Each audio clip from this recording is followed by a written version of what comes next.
também. Oi, pessoal. Meu nome é Mário Fialho. Hoje eu estou aqui com a minha querida amiga Roberta. E eu quero dizer por que a gente está gravando esse vídeo. A gente está gravando esse vídeo porque eu recebi umas mensagens da Roberta me mandando algumas referências de estudos que as pessoas estão fazendo com psicodélico no Brasil. E, além da formação em psicologia, eu faço uso de psicodélicos, que na verdade a gente chama de enteógenos, desde os 16 anos, mais ou menos. Tá? Eu conheci a ayahuasca num ritual do Santo Daime, na única igreja que existia fora, em duas igrejas, né? Mas no Rio de Janeiro, que era o Céu do Mar. Isso há muitos anos, numa época que os artistas globais, e tinha uns documentários sensacionalistas sobre o Santo Daime, que passavam à noite na televisão. Então, nesse tempo todo, a ayahuasca caminhou para o mundo, né?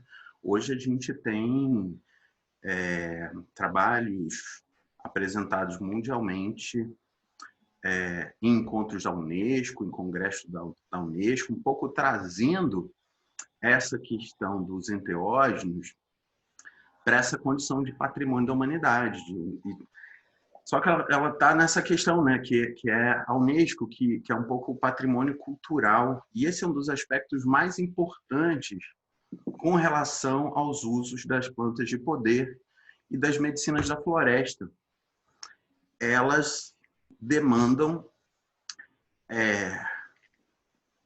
se essas plantas estão produzindo uma expansão de consciência para a percepção de outras dimensões, quem usa e quem administra precisa entender das outras dimensões. Tá? Na tribo, quem faz isso tem um nome, que é o xamã. E o xamã, e aí quem quiser ler sobre o xamanismo, tem uma referência muito boa, que é do Mircea Eliade, é a pessoa que passou por um ciclo de iniciações ou auto-iniciações, de morte e de renascimento, para poder lidar com isso, sendo do ramo. Entende? A pessoa tem que ser do ramo. Não basta, e isso é um dos problemas que aconteceu com a folha de coca e a cocaína, com relação... A gente tem, né? O Freud foi um grande usuário, né? A turma toda, num certo momento, da magia, o Aleister Crowley cheirava, depois ficou viciado. Essa turma toda pegou uma planta e transformou numa substância sem raiz, entende? Química, reproduzível, e começou a produzir esse uso desenraizado. Então, é muito importante, quando a gente fala de planta, a gente falar de raiz, entende? E a mesma coisa acontece com esse desenvolvimento, né? Esse neo-xamanismo, xamanismo moderno, ou mesmo as pesquisas que acontecem no campo da neurociência, né? Em breve linha, a ayahuasca é um antidepressivo. Ele faz uma modulação, ele é um inibidor de recaptação de serotonina. Então, se você está com pouca serotonina, a sua serotonina ela não é recaptada, então você fica com serotonina extra circulando no cérebro, e com isso você começa a fazer outras conexões. Então, e é bem interessante, né? No caso do DMT especificamente, ele é um hormônio que a gente produz e que também é um hormônio vegetal, né? Uma função de movimentar atividades. Ele é produzido no nosso corpo de forma natural na hora da morte. Olha que interessante. Ou em meditação profunda. O DMT é a substância que está contida dentro da ayahuasca. Isso. A ayahuasca tem várias outras substâncias. Uma delas é um imal. Imal é basicamente a substância que permite o DMT ficar circulando mais tempo. Senão, quando passa no fígado, ele é degradado. Entende? Então, por exemplo, se eu pego esse rapé, que também tem DMT, e aplico o rapé, daqui a alguns minutos passou o efeito. Agora, se eu tomar muito suco de laranja ou fizer ou tiver sobre efeito da ayahuasca, que tem um mal, que é a raiz, o princípio ativo está na folha. O princípio que sustenta o efeito está na raiz. Agora, como que esses povos da floresta entenderam que tinha que misturar a raiz com a folha para produzir o chá, é uma questão super importante, né? Tem uma série de teorias antropológicas hoje e já há bastante tempo eu vou dizer 100 anos, assim, em que as pessoas estão formulando, né, o impacto das substâncias na cultura.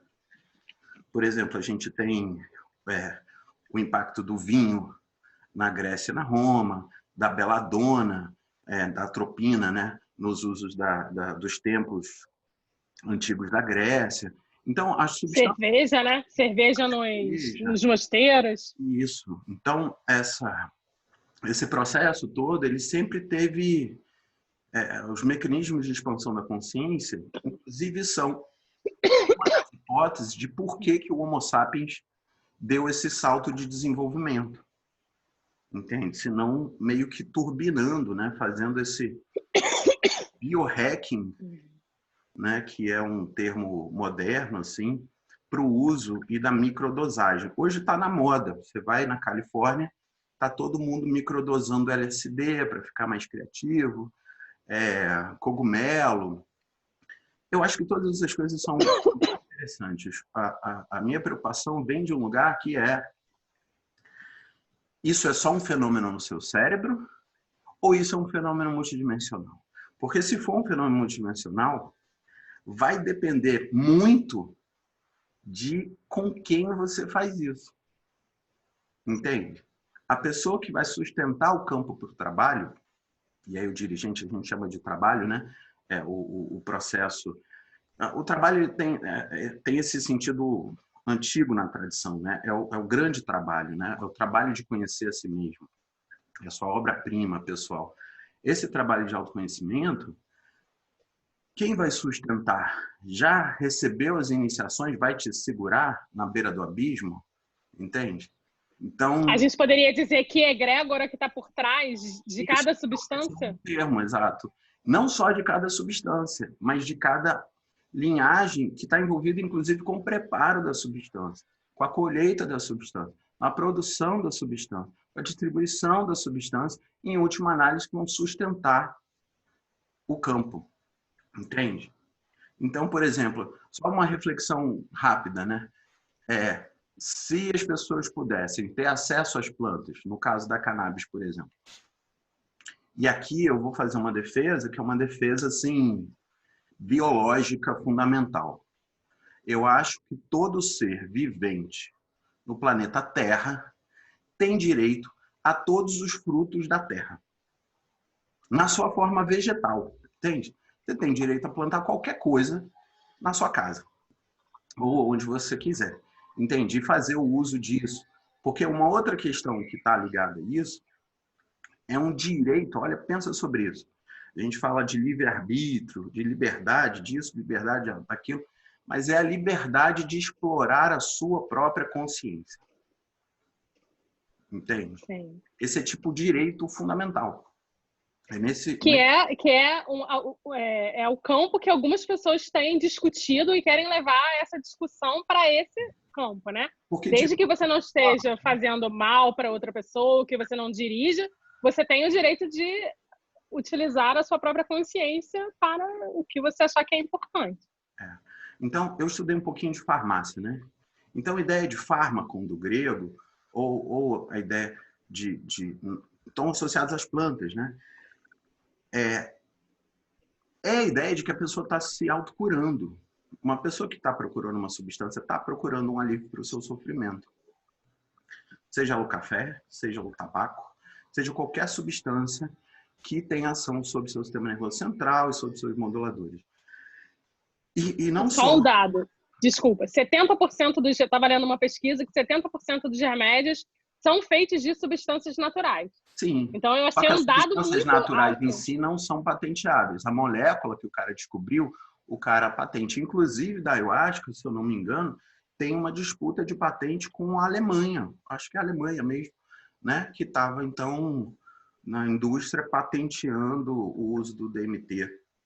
Então, nesse sentido, o entendimento da Unesco vai na direção de preservar as práticas tradicionais.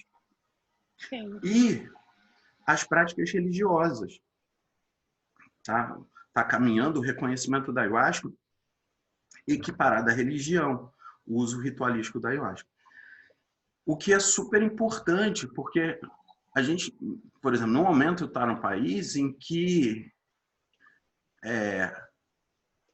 grupos e associações religiosas estão ocupando espaço nas tais comunidades terapêuticas. Sim. Entende? Então...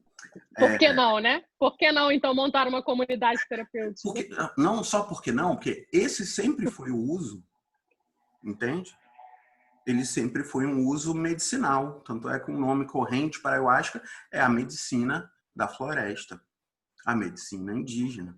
E é, sem dúvida nenhuma, um remédio muito, muito, muito poderoso. A gente já tem bastante pesquisa, né? Assim, tem publicações bem antigas e trabalho da Bia, que era minha vizinha aqui em Itacoatiara, o pessoal que foi morar com os índios e fazer os primeiros estudos antropológicos no Brasil. Então, tem pesquisas, por exemplo, associadas ao parto, tem pesquisas do pessoal que estava tratando lá em Brasília detentos. Tem relatos, tem até um artigo muito bom na revista Tribo falando da pessoa que ela, ao expandir a consciência, ela viu a pessoa que ela matou, aí ela pediu desculpa, aí passou por toda essa conversão, essa metanoia, essa capacidade de ir além do pensamento para refletir sobre si mesmo. Então, essas práticas são super poderosas, né? Aí você estava me falando desse uso clínico, que é um caminhar do processo mais racional e de entender melhor. Só que a pergunta que fica é como é que você forma um clínico xamã? Entende? Porque não é qualquer pessoa, pelo menos no meu entendimento, eu já participei de praticamente, enfim, as grandes linhas, né? Tanto da União do Vegetal, quanto as linhas ayahuasqueiras, linhas de unificação. E no nosso contexto aqui religioso, a gente também faz trabalho de ayahuasca. E, para mim, nunca houve uma dissociação de que a ayahuasca tem também uma finalidade terapêutica. Como uma conversão religiosa, obviamente tem finalidade terapêutica. A gente vê as pessoas relatando as transformações nas suas vidas, essa metanoia, essa capacidade de se rever, essa capacidade de se reinventar, que o processo comunitário das tradições simbólicas sempre produziram. E é bem importante a gente entender que vem dessas escolas ocidentais herméticas, né, da cabala, das coisas assim, boa parte do que a gente chama de avanço cultural civilizatório ocidental. Entende? O que seria das instituições sem a contribuição dos templários, que, por exemplo, criaram os bancos. Entende? O que seria dos iluministas sem a influência da maçonaria, tanto na Revolução Americana quanto europeia. Entende? Então, essa turma que fazia as práticas de meditação profunda, essa busca de espiritualidade, eles sempre tiveram um impacto cultural muito importante. E que lá na década de 60 assustou. Por quê? Quando a galera estava usando ácido, descobrindo a liberdade sexual, usando maconha, essa galera não queria ir para a guerra. As portas da percepção, né? Isso, essa galera não queria ir para a guerra. Entende? Estados Unidos bancando aquele fiasco, né, que foi a Guerra do Vietnã. E essa galera, né, esses dias eu estava vendo a entrevista do Oliver Stone, né? Essa galera queria ficar stoned, né? Queria ficar chapada, explorando a própria consciência. Então, isso não é novidade. Desde o Hoffman, o cara que criou o LSD, passando pelo pioneiro trabalho do Grof na Tchecoslováquia, ainda com LSD. Ainda no contexto, né, Tchecoslováquia sobre domínio da Rússia. ele foi um dos pioneiros na pesquisa terapêutica, um psiquiatra de formação, com substâncias. Depois, quando isso ficou meio proibido e quase que mundialmente proibido as pesquisas, né? Ele começou a trabalhar com um método que ele chamou de respiração holotrópica, ou seja, através da hiperventilação, você conseguir também acessar esses estados que ele chamou de perinatais, ou seja, são estados que vão revisitar o seu nascimento e nisso vão produzir e traumas de nascimento e processos de nascimento, e com isso vão levar você a essa expansão de consciência. O Freud toca nisso, né? Ele fala de estados oceânicos e ele fala que tudo é regressão ao útero. Para o Freud, essa experiência oceânica é regressão ao útero. Para o Jung, isso é o processo de individuação, é você se tornar quem você é. Os dois vão meio que numa direção oposta do entendimento. E, na minha compreensão, de quem dialogou muitos anos com esses autores, né, dentro da psicologia, os dois estão certos, porque as duas coisas podem acontecer juntas. Tá? Muitas vezes vai acontecer uma regressão, mas ao mesmo tempo uma reinvenção e uma ressignificação, um crescimento e um desenvolvimento e uma evolução, né? E aí pensar desenvolver como retirar esse envolvimento materno-paterno para a pessoa se descobrir, né? Mas conta aí. Então, o que as pessoas dizem assim, é que na verdade a pessoa que está às vezes com episódios depressivos e entra num uso muito pesado de determinadas substâncias, elas seguem uma repetição e não conseguem sair daquilo. E que essas substâncias, e aí eu acho que teria que ser cada substância, determinado quadro, né? Eu não sei falar sobre isso, mas elas dariam como se fosse uma reiniciação no seu cérebro, né?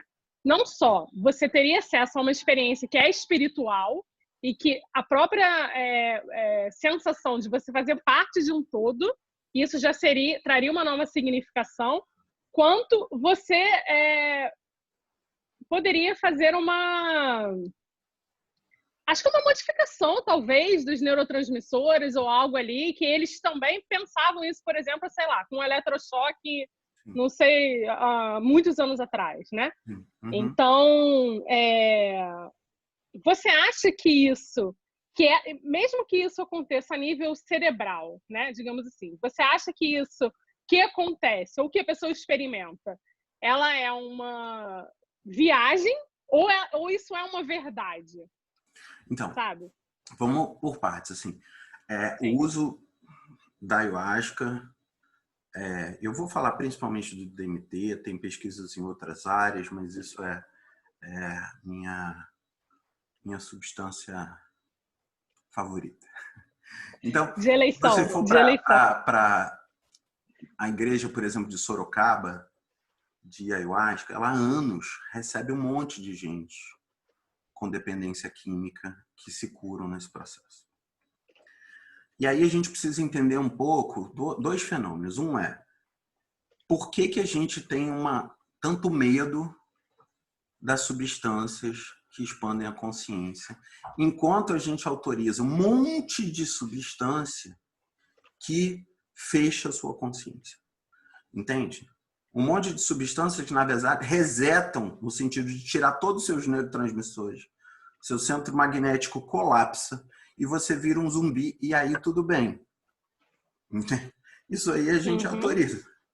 Tá? Ou, de certa forma, a gente pode até dizer, as outras substâncias que são expansoras no sentido de criar, às vezes, agressividade, violência, como a cocaína, cara, tá mais presente do que esse treco.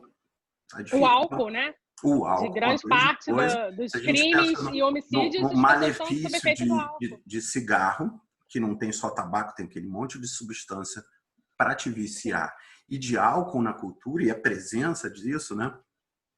Enquanto as substâncias que podem te levar a uma exploração da consciência, nos oferecendo algo que todas as tradições de todos os tempos sempre buscaram, que é essa reconexão espiritual com o universo, com o cosmos, com a natureza, seja os cogumelos presentes na Europa, e aí tem substâncias em todos os lugares, falando dessa aqui que é nativa do Brasil e da Amazônia, né, dos povos da Amazônia,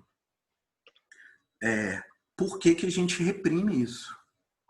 Entende? Como, de certa forma, a gente sempre reprimiu as experiências místicas. A vida dos místicos na tradição ocidental, não, dava fogueira toda hora, até outro dia, entende?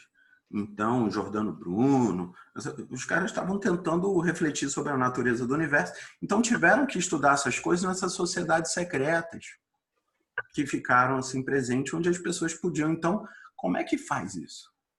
Como é que faz esse caminho de autorrealização dentro da nossa tradição? Porque aí na década de 60 a galera vai buscar na Índia, vai buscar lá no Osho, no budismo, nas coisas, numa outra religiosidade que não é a nossa também nativa. Isso tem um certo significado. O Jung vai escrever bastante sobre isso, quando ele faz o prefácio tanto do I Ching quanto da Flor de Ouro, em que ele vai falar, olha, isso é muito lindo que a gente possa ter essa tradição gnóstica, mas a nós pertence a tradição alquímica ocidental, em que ele vai descrever também. E esse processo de transformação emocional, psíquica, que está descrita na nossa tradição, e a gente tem pessoas como Fernando Pessoa, que pertenceram a essas escolas, assim, que são marcos, né? Você que está em Portugal, que é tipo reinventa a língua portuguesa, né? Assim, o que é essa potência criativa que vem também dessas práticas místicas? Então, a experiência divina pessoal, ela é extremamente reprimida na modernidade. Quando eu falo modernidade, a gente está falando desse movimento psicológico, social, de modo de estruturar o pensamento racional, que é extremamente importante, mas a racionalidade emerge desse pacto com a igreja, do tipo, Galileu, então tá, a gente não vai te botar na fogueira dessa vez, porque você montou esse telescópio aí, Copérnico um tempo depois, mas não se mete nas coisas da igreja. A ciência fica lá no seu canto e os temas, mesmo na psicologia, a gente vê o medo do Freud, na conversa com Jung, não deixa a psicanálise cair nas mãos dos místicos. Entende? E é bom porque você não é judeu, vai dizer que esse negócio aqui não é de cabalista, místico, não sei o quê. Isso aqui é você que é o príncipe herdeiro. Aí o Jung fala, mas isso é tudo que eu gosto de estudar, cara. Não vai dar para eu ser seu príncipe herdeiro. E essa foi a última conversa que os dois tiveram na vida, né? Assim, quando o Freud colocou esse compromisso e o Jung falou, não vai rolar. Né? Então, como ainda está distante, né? Mesmo há mais de 100 anos, né, de psicanálise, como a gente ainda não entendeu essas coisas básicas, né? Assim, das relações com papai e mamãe, da libido, do desejo, o que a gente faz com essa energia que o Freud chamou de libido e que as tradições vão chamar de forrada, esse fogo interior, de Kundalini e as outras expressões que a gente vai ganhar disso pelo mundo. Só que essas dimensões, elas provocam a tal da conversão, a tal da transformação, a tal do batismo de fogo, como diz a tradição cristã, entende? E esse processo carboniza, assim, né, aquela identidade anterior e ela precisa se reinventar. Na tradição alquímica, você vai, então, para uma dissolução e depois uma outra coagulação, uma outra identidade, um outro ponto de referência sobre si mesmo.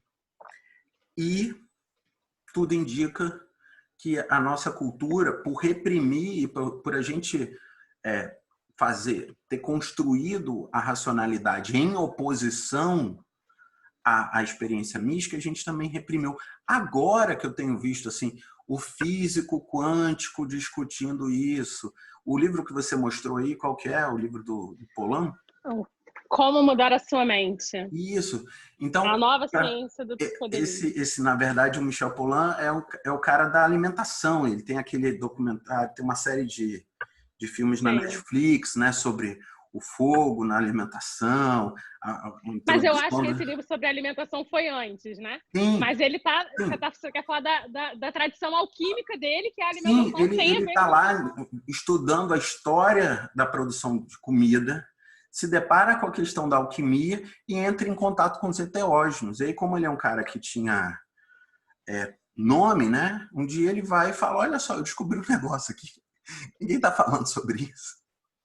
Com 60 anos que ele com fala desse retorno anos, dele. Com 60 anos, eu Agora que descobri sou quase que o universo é um só, que eu sou parte do todo, vivi a minha experiência cósmica, e eu estou meio chocado de como as pessoas não descobriram isso. E a gente precisa entender, e aí tem o Graham Hancock, por exemplo, que tem um dos poucos vídeos que foram removidos do TED Talk. Deixa eu fechar esse negócio aqui, senão vai gravar as mensagenzinhas aqui das pessoas. Que foi removido justamente em que ele está falando dessa repressão da consciência.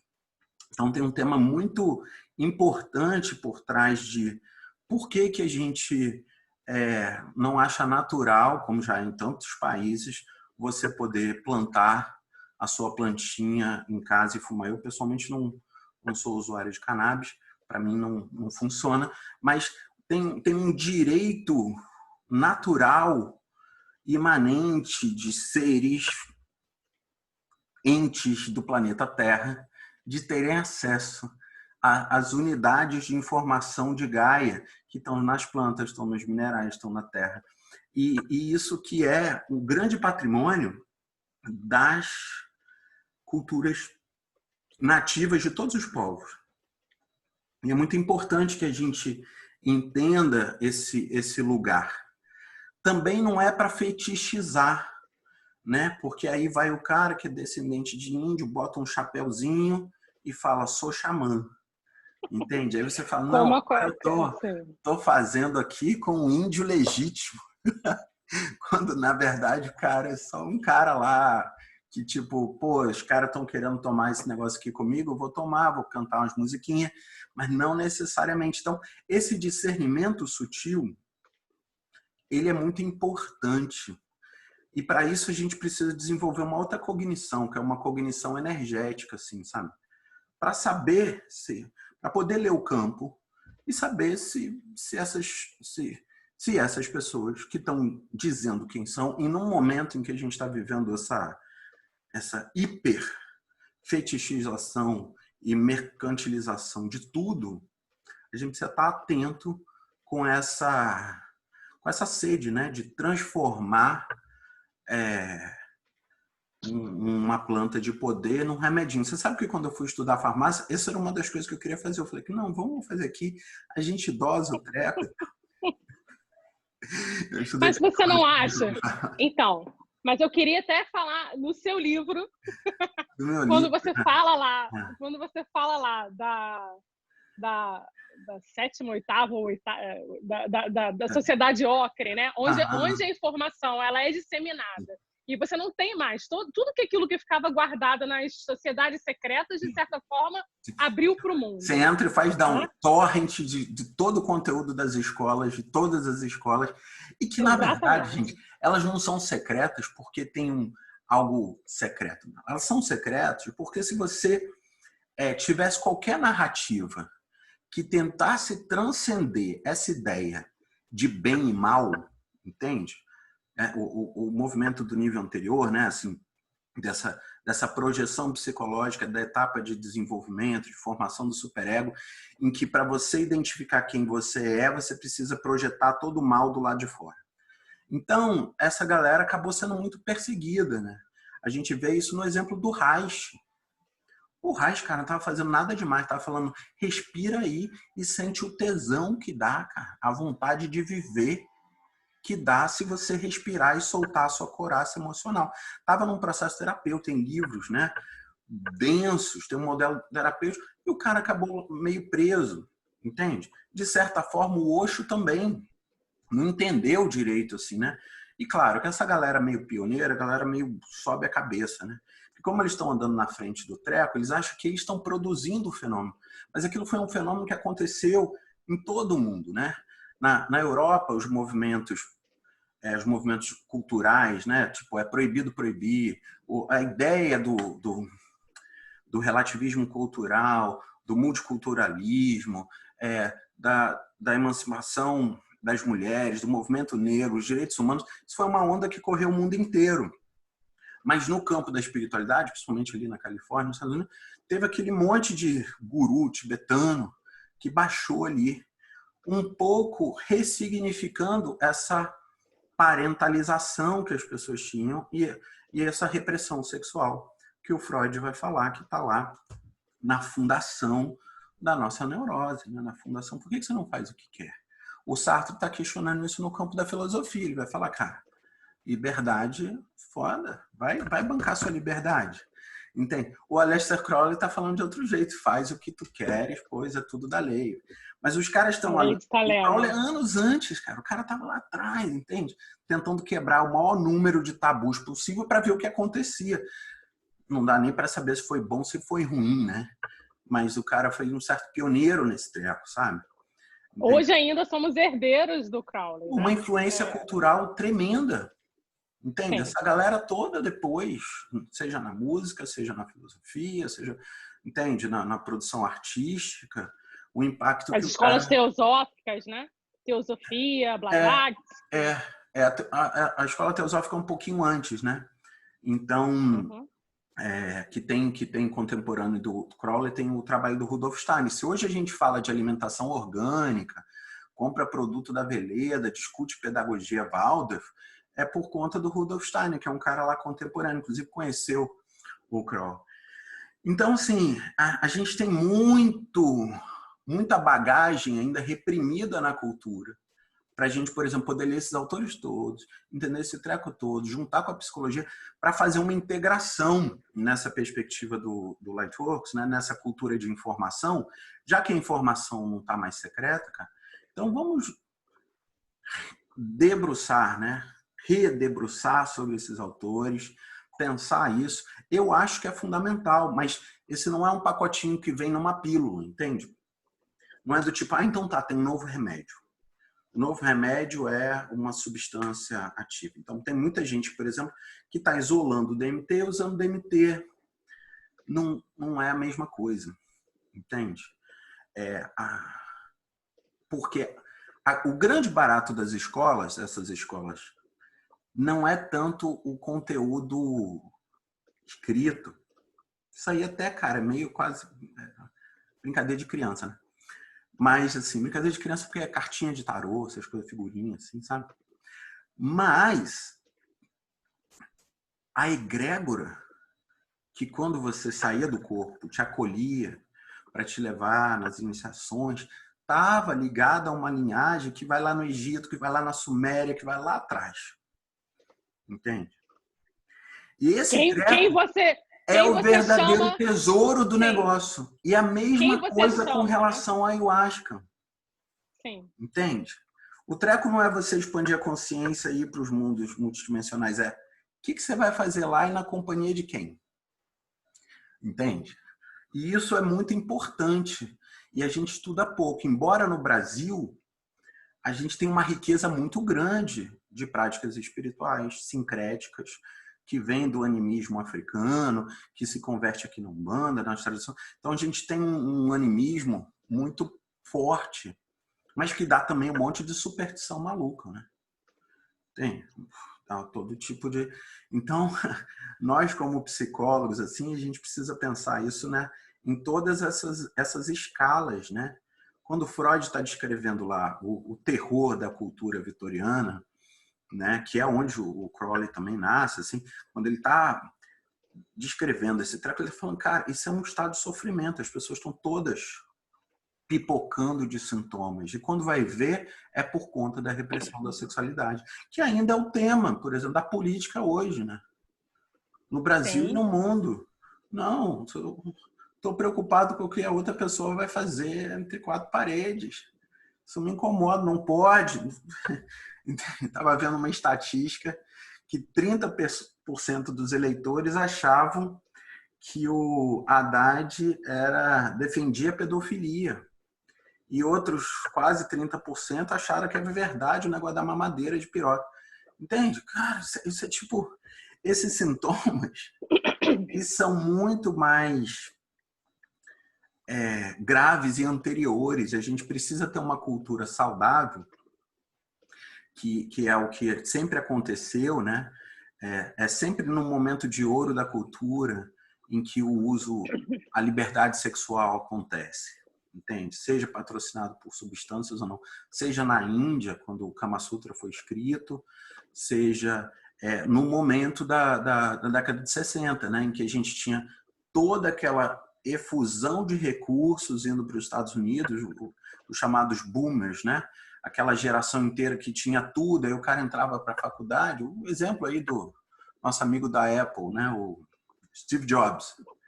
Estava para a faculdade, assistia um curso lá de caligrafia, outro curso sei que, tinha uma ideia que estava fazendo, aí usava LSD, aí viajava para a Índia, lia a autobiografia de um yogi, voltava, não sei o que, e criava a Apple. E que é um dos temas assim, muito radicais para a gente entender a potência criativa, porque é uma das grandes questões no campo da consciência, né? O que é a criatividade? E aqui no Brasil a gente vai ver muitos músicos, né? O Gil e tantos outros, assim, Ney Matogrosso, assim, tantos outros que inclusive usaram ayahuasca, né? Então a gente tem e atores também. Então a ayahuasca está muito presente na vida cultural brasileira. Até a Marina Silva, que é lá do Acre, ela estava na época tentando registrar e patentear, assim, preservar como patrimônio do Brasil os processos com relação a ayahuasca e o cambô, a vacina do sapo, né?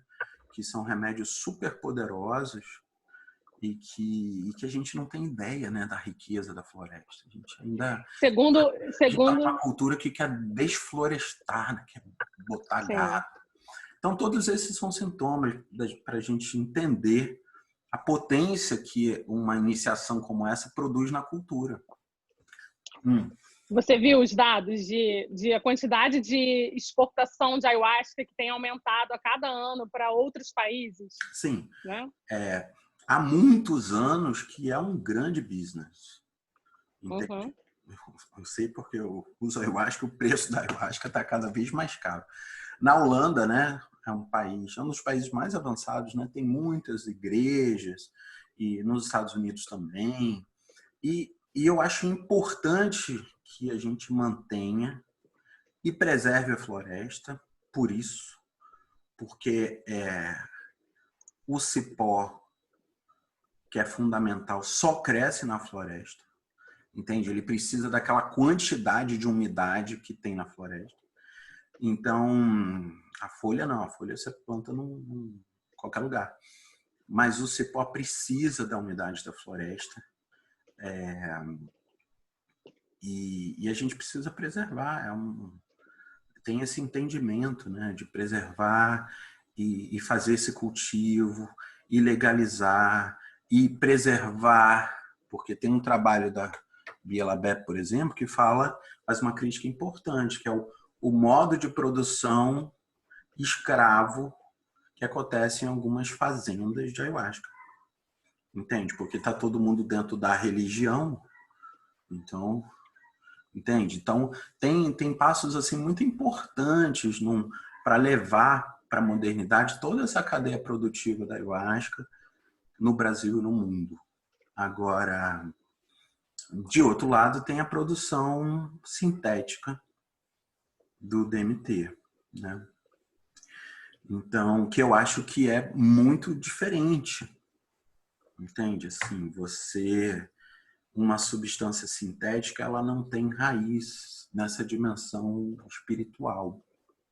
Ela não é um vegetal. Que é essa substância que foi patenteada, isso, pela Alemanha? Olha, eu não sei como isso andou, mas um amigo que você até conhece, que é professor de direito, estava num congresso lá na Alemanha e estava essa discussão, entende? Então, como a gente teve muitos exemplos, né? Teve uma época que o Japão patenteou o açaí. Tipo, depois ele falou, não, olha, desculpa aí, o açaí não pode ser patenteado, né? Tal. É do Brasil. Tá? Então, essa disputa entre a indústria farmacêutica, que é uma indústria de patentes, e o uso natural dos remédios, e vários, né? sempre foi uma questão e que atravessa tudo, né? O tabaco, a cannabis e a Psichloris viridis, que é o nome da plantinha de onde vem a ayahuasca. Mas vamos voltar para o nosso tema lá, que é o uso... O que era que você queria? Pois é, não, na verdade, assim, eu acho que são 3 ou 4 grupos, né? É isso que você estava falando, ayahuasca, LSD, o MDMT, eu acho que seria o êxtase. Acho que eles falaram alguma coisa sobre essa questão do sapo e os cogumelos, né? Uhum. Acho que 5 grupos. E aí, eu acho que isso o que eu tenho visto, e acho que até o próprio livro do Pollan fala sobre isso, é que há uma nova redescoberta mundial acerca dessa substância. Sim. Isso pode estar junto com o aumento do sofrimento, né? Uhum. Junto ao acesso da informação, que é o que você traz, assim, que agora todo mundo pode baixar as coisas e você então poderia fazer a sua própria fazer a sua própria experiência, não a substância em si. Sim. Uhum. Mas e aí eu acho que você levanta esse ponto. Quais são os perigos, né? Por mais que a nova literatura não há mais uma certa demonização, porque o que era passado antes era uma informação errada, eu acho, né? Das consequências. E aí, hoje em dia, com acesso à informação, você pode ver, olha, é mais seguro do que vocês imaginavam. Uma das coisas que eu estava lendo, acho que era uma overdose de LSD, ainda assim é segura. Não existe. Não tem overdose de ayahuasca, não tem overdose de LSD, não tem, pelo que eu sei, não tem overdose de êxtase. Sim. E nem de maconha, né? E não sei que outras. Então, essas substâncias expansoras da consciência ou enteógenas, elas saem dessa coisa da droga, eu acho, deletéria, né? 2 coisas com relação a isso. Primeiro, é que as pessoas têm uma noção de que você vai alucinar. Então, assim, alucinar que você vai olhar para a realidade, ela vai colapsar, o que é e é associada a uma perda de consciência, como se você tivesse bêbado e aí você não lembra depois. Isso é muito importante de distinguir. O álcool, por exemplo, mata seus neurônios. Ele te intoxica e por isso você para de funcionar. E vai, inclusive, fechando assim da frente, né? Vai o seu neocórtex e tal. Aí, quando chega lá no bulbo, quando chega na parte que você precisa manter respirando e funcionando, ele fecha teu sistema para você não morrer. O famoso coma alcoólico, assim, tipo, para. Entende? Te bota no chão para você não se matar. Então, o sistema biológico se defende desse treco. Para a gente entender o perigo que é o álcool, né? E o que ele produz. Essas substâncias, elas provocam, em geral, eu vou falar mais da ayahuasca, porque as outras eu não tenho assim grande experiência. Sim. Elas provocam uma expansão da consciência. Tá? Você vê o mundo mais colorido, você percebe as energias, você percebe a você mesmo, você percebe o que está sendo dito na linguagem subliminar. Isso que o psicanalista fica um tempão tentando aprender a escutar, né? Isso que está sendo o duplo, triplo sentido da linguagem, tudo isso fica mais claro, porque você aumenta a sua percepção. Num primeiro momento de aumento da percepção, é um pouco assustador, né? Porque se você acha que a sua condição é essa aqui de descrição do mundo científico, você é um corpo físico fechado num corpo físico e de repente você abre, como dizia o Adolf Huxley, as portas da percepção. E aí você vai ver que, enfim, você é um ser energético, que você não morre, que você sempre existiu. Então isso toca numa série de questões que produzem toda essa estrutura de sociedade que está interessado em te aprisionar numa tela, Entende? Em vez de fazer você olhar para o universo que está dentro de você. Essa mudança é a verdadeira ameaça. Porque se você entende isso, a sua neurose diminui, o seu medo da morte, logo a sua compulsão de consumo diminui, aí você não vai comprar mais. E num país como os Estados Unidos não tem nada mais ameaçador que isso. Pessoas querendo paz e amor. Porque essa redescoberta não é agora, essa redescoberta é da década de 60. Entende? Nada mais perigoso do que pessoas querendo paz e amor, ficar namorando e viver uma vida sem ficar consumindo tudo o tempo todo. Entende? Então você tem hoje entre a galera lá do Vale do Silício todo um movimento minimalista. O cara bota o dinheirinho todo lá, mora num apartamento pequenininho, explora a consciência, fica lá fazendo as coisas.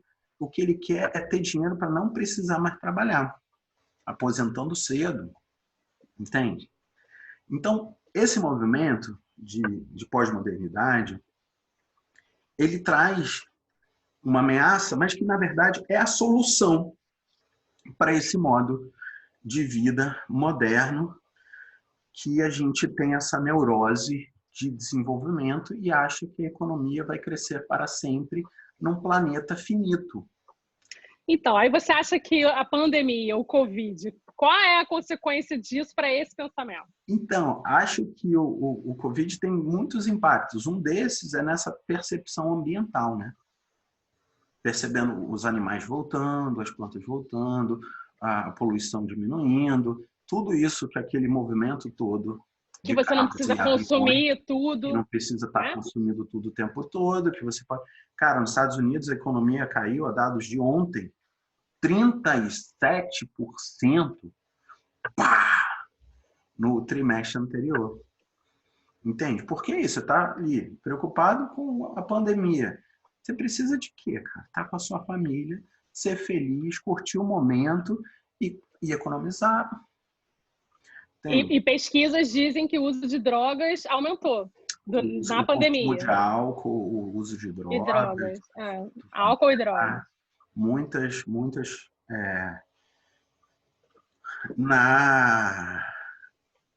Eu vi que em Amsterdã, na verdade lá na Holanda, as lojinhas, e nos Estados Unidos também, né, nos estados que já são legalizados, o consumo de cannabis disparou também. Por quê? Porque se a gente está extremamente ansioso, com risco, uma ameaça de vida, uma substância que vai te acalmar é bem-vinda.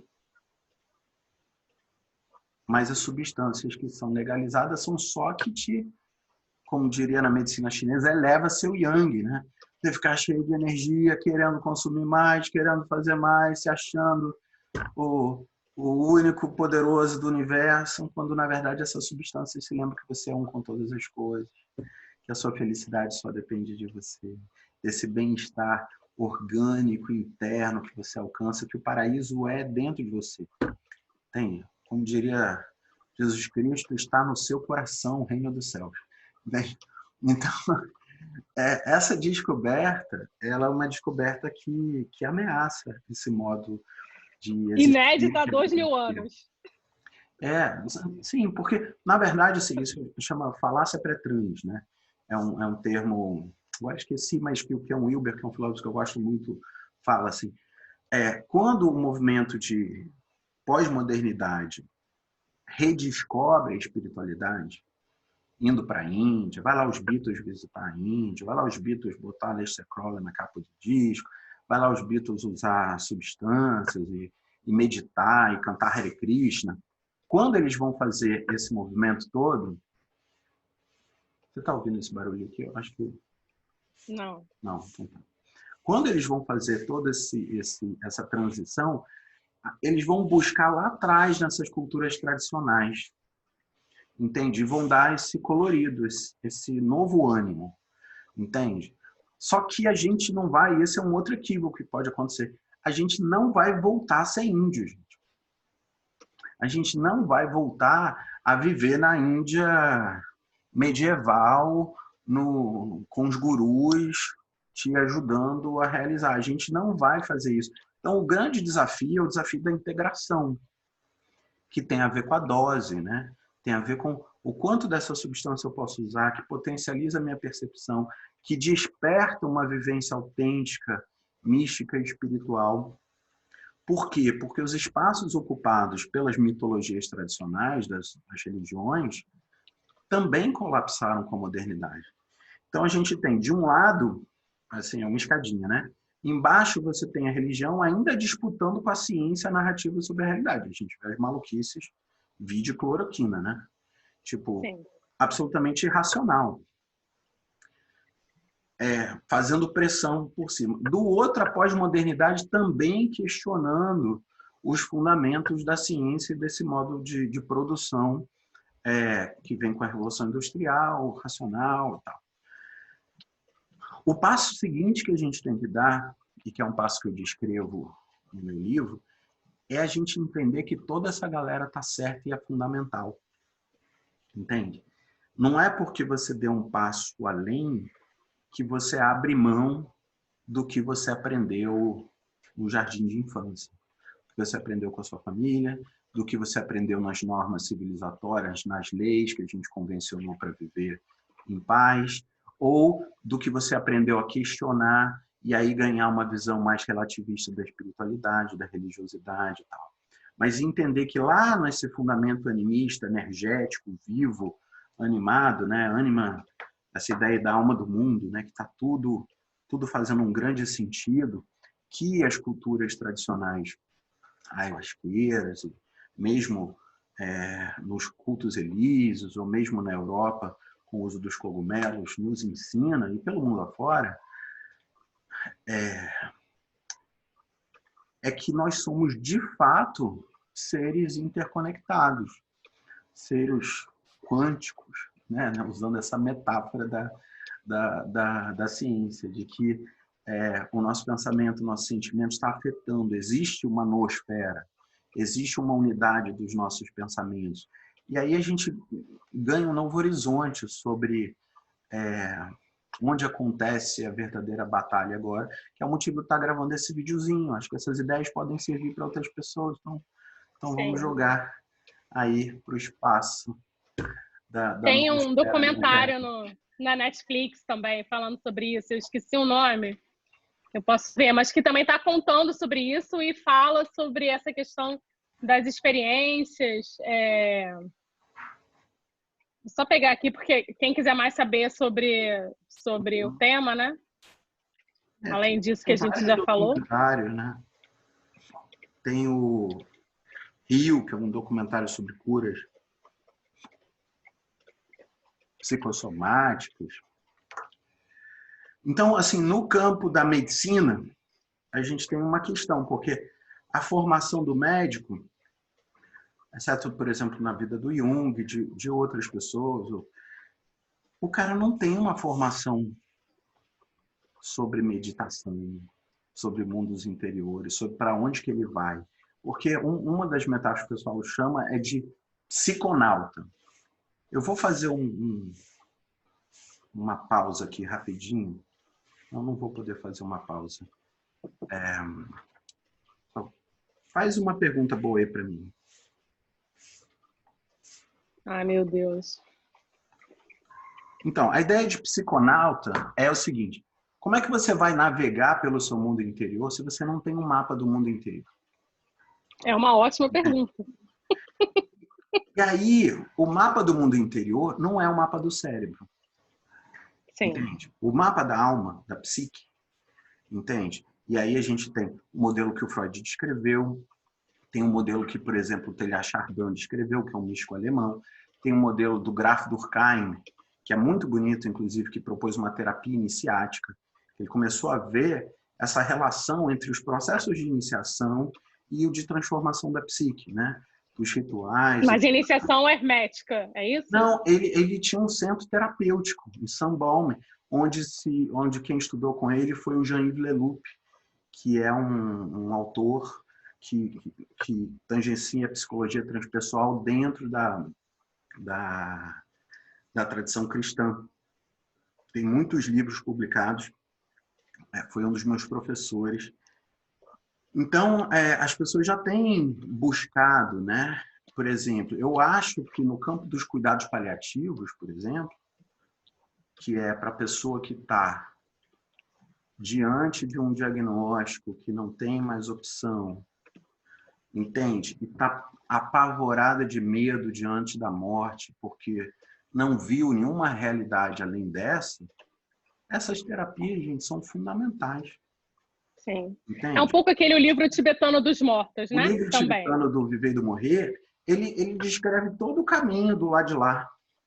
Entende? A gente tirou do nosso universo essas descrições que estão lá no Castelo das Moradas Interiores da Teresa d'Ávila, que estão na descrição das experiências místicas de São João da Cruz. A gente tinha mapas no Ocidente para isso. A própria Cabala é um mapa para isso, que é fruto do Zohar, que é um texto medieval, que vai revisitar esse sentido e vai fazer uma das coisas mais interessantes, que é reintroduzir o papel do feminino na tradição hebraica. E quando faz isso, aproxima muito do taoísmo, né? Da questão do yin e yang, do equilíbrio, da sincronização dos hemisférios, do equilíbrio do sistema nervoso central entre simpático e parasimpático. Então, a gente está redescobrindo esse projeto humano. Eu acho que as plantas de poder, os enteógenos, têm um papel muito importante, porque te devolve uma fenomenologia. O enteógeno não é o que o pastor falou, não é o que a ciência provou, é o que você foi lá e viu. Sim. Então, é um pouco que o Freud também falava, né? Faça por você, caminhe. Isso, exato. Exato. O Freud, como qualquer outro gênio, ele não queria freudianos, ele queria pessoas que conseguissem percorrer aquele caminho, entende? Então, e é uma questão importante o mapa, porque o mapa ele também pode ser uma fonte de limitação. Se você tiver um mapa pequeno demais, que é um pouco o que a medicina hoje oferece, né? Você tem um mapa só da bioquímica cerebral. Então, você dá um remedinho para cá, dá um remedinho para cá, você não está olhando para o conteúdo da mente. Aí a gente vive essa cisão entre mente e cérebro. Tinha até uma revistinha, não sei se existe mais, chamava Mente e Cérebro. Tem que ser muito claro para as pessoas que o cérebro não é a mente. Entende? Que a caixinha de radiotransmissão não são as ondas de rádio que estão passando ali. Entende? Que o software e o hardware. E o software e o hardware. A linguagem da programação e da informática é a melhor, entende? Assim, para mim é porque ela é muito didática e a gente usa ela o tempo todo, entende? Os programas que você está rodando no seu aparelho, e o que é interessante, isso é uma das coisas mais interessantes da gente pensar sobre a evolução da consciência, que é o fato de que todo mundo nasce com um hardware capaz de produzir um ser iluminado. Entende? Assim, hiperconsciente de todo esse processo transcendental. A mesma pessoa, o hardware, ele é muito parecido. Então, o que a gente precisa de fato trabalhar é sobre a qualidade do software e, mais do que isso, dos sistemas operacionais, que são essas ondas de grandes inversões e transformações de consciência que acontecem ao longo do nosso desenvolvimento. Não é porque você transcendeu um modelo científico que você é contra a ciência. Não é porque você transcendeu um modelo mítico-religioso que você é contra, entende? Certas dimensões da alma que estão presentes nos textos de todas as tradições do mundo, que estão descrevendo ali as funções instintivas, incontroláveis, que as pessoas chamam de demônios, as funções super heróicas, né? Capazes de coragem, compaixão, e feitos quase que sobre-humanos que também estão presentes na vida de muitos dos ícones, né? Da vida dos santos e tal. Então, acho que é um componente muito importante. E o que eu diria assim, para as pessoas que estão querendo estudar mais sobre isso, é para ter muito cuidado, porque os alquimistas sempre tiveram muito cuidado. O Newton, que era um alquimista, Newton da física, ele tinha um laboratório alquímico. E ele explodiu o laboratório dele algumas vezes, literalmente. Mas essa Por querer ou sem querer? Tentando fazer lá os experimentos alquímicos lá, que estavam todos buscando essa compreensão da imortalidade. E a compreensão da imortalidade não quer dizer que você vai viver para sempre. É você entender de fato que você é um ser eterno. Entende? É você olhar e falar, cara, isso aqui é ouro, não se mistura com nada. Esse ouro é a sua verdadeira realidade. Entende? Os caras que estavam fazendo isso entendem que ao longo desse processo de purificação, de transformação, pode dar ruim.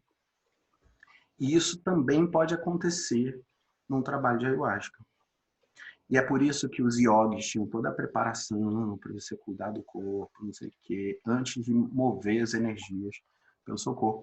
E se esse treco for Essas pessoas fazem, desculpa, rituais de banimento, né? Rituais de proteção, rituais de banimento. Vão limpar o campo, vão fazer um círculo, vão traçar, vão fazer certos rituais para dizer, olha, agora eu tô protegido.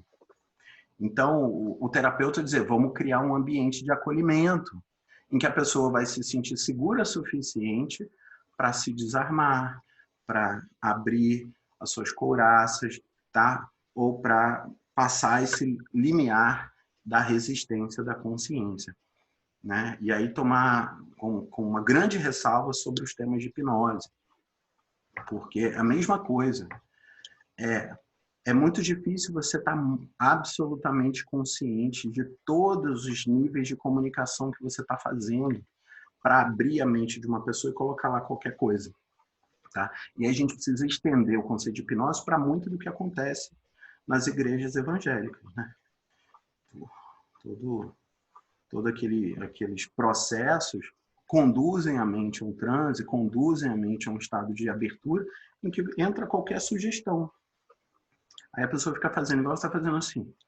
Tem. Que é o que os judeus perceberam que acontecia lá com as vaquinhas de presépio e com os carneirinhos. Aí o hipnólogo vira pastor. Entende? Da mente alheia. O Fernando Pessoa vai dizer, eu quero ser um pastor de rebanhos, mas o rebanho são os meus próprios pensamentos. Eu quero pastorear os meus pensamentos, eu quero pastorear as minhas emoções, quero ser um guardador de rebanhos. Então, essa imagem ela é mais convergente com esse movimento individualista que a cultura de informação gerou. E, nesse sentido, acho que as pessoas têm direito a explorar a sua consciência, mas é bom que ela tenha um bom mapa e encontre, se for o caso, alguém que possa ajudar, ou as escolas, ou as igrejas, ou as pessoas que possam facilitar esse processo. Ter muito... É um pouco o que as tradições diziam assim, ter muito uma certa dimensão do sagrado para com essas coisas, sabe? Porque é disso que a gente está lidando, né? A gente está, ao estudar a gente mesmo, a gente acaba descobrindo quem é o autor. Então, isso é muito bonitinho. Certo? Roberta. Certo. Muito bem, né? Era mais ou menos essa conversa aí que a gente queria ter. Eu adorei. Quer perguntar aí mais alguma coisa das coisas que você está estudando? Você falou de 3 coisas, de 3 lugares onde tinha pesquisa acontecendo. Ah, sim. Aqui em Portugal, acho que tem uma fundação, a Fundação Chapolimau, que está tendo algumas pesquisas em neurociências e psicologia. Eu não sei exatamente se é ligado ao trauma, a transtorno de estresse pós-traumático e o que eles estão usando. Mas eu sei que eles tiveram uma aprovação, acho que do governo para fazer isso. Uhum.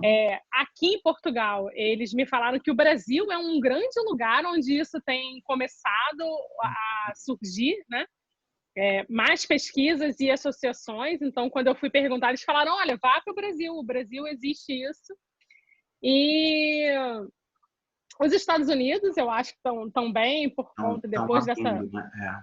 Uhum. Sim, né? Da questão da cannabis, e eu acho que outras drogas... Então, eu acho que é isso. Acho que é um movimento que um grupo de pessoas, né, tem começado A grande conspiração fazer, né? Começou lá com a Revolução Científica, né? Com Galileu, com Copérnico, com Newton. É a gente entender que... E a gente pode até antes, na história da igreja, lá com com Santo Agostinho, a turma lá dos aristotélicos, entende? Que a atividade mental é um dom divino, entende? Que conhecer o mundo, dar nome às coisas, é um mandato originário. Então, sem dúvida nenhuma, deve ser irrestrito o campo da pesquisa. Produzir conhecimento, que é dar atenção a esses temas, são super importantes. O que é um certo perigo, que é a da desintegração, é você fazer essa redução. A mesma redução que você faz da mente ao cérebro, faça aí a redução da experiência transpessoal que o enteógeno promove a uma sinapse no cérebro. Entende? Essa redução científica materialista, ela também é parte do problema. E é muito importante que as pessoas que estejam envolvidas nessa pesquisa honrem todas essas outras dimensões. Tá? Então, eu escrevi um livro, deixa eu mostrar aqui, eu vou um momento, que é muito legal, ele está disponível. Ele é um manual. Ele é um manual, mas ele é ao mesmo tempo um livro... Você está lendo, né? Um livro teórico, né? Então, um livro de história, um livro teórico, fala de desenvolvimento da consciência, mas ele é um manual cheio de exercício prático mesmo, para você fazer e refazer. E é muito interessante. Quem tiver interessado, entre em contato comigo. E, Roberta, adorei. A gente vai conversar sobre outros temas aí, né? Vamos. A gente tem um monte de tema super interessante. Você está em Portugal, você está atendendo como psicanalista aí? Estou atendendo. Está atendendo? Sim. Então, tá. Depois você coloca lá, me manda o contato aí que você queira para as pessoas que quiserem te procurar aí. Tá bem. Tá bom? Pode passar o telefone, né? Tá bom. Pelo Eu WhatsApp. coloco na descrição lá do vídeo. Tá? Tá bom. Adorei. Beijo. Um beijo. Também, adorei. Até. Tchau.